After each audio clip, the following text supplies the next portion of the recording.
We're solving problem 8 from the 2024 F equals MA exam.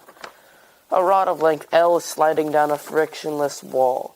When the rod makes an angle of 45 degrees to the horizontal, the bottom of the rod has speed v. At this moment, what is the speed of the middle of the rod?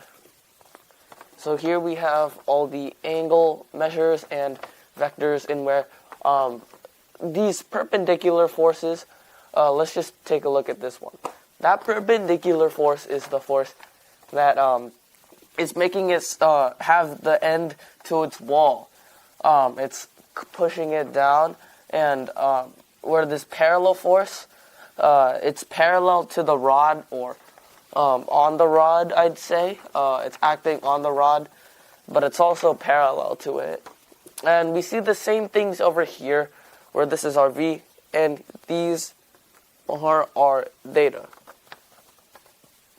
So let's this point, arbitrary point, be the middle of this rod.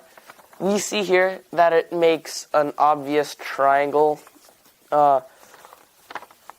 So it makes an angle of 45 to the horizontal. That means, well, this ball has to be 90 degrees, and this other angle measure has to be 45. Now we can use basic trigonometric values to figure this out.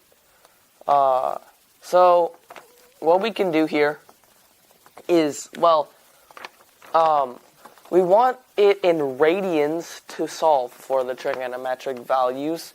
So the velocity of the middle is equal to the magnitude of the velocity parallel to the rod.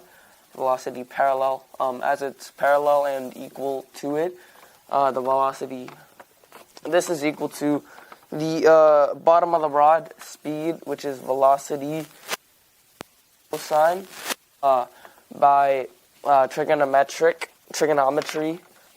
times, well, this is theta, which is 45 degrees, and since 90 degrees is equal to pi over 2 radians, another half of that 90 degrees would be 45 degrees, or pi over 4 radians.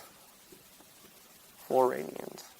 So you want to simply calculate this, which, well, this here is going to be the square root, or 1 over the square root of 2. So you multiply that by v, you get that this is v over the square root of 2, or our answer choice of B for this problem.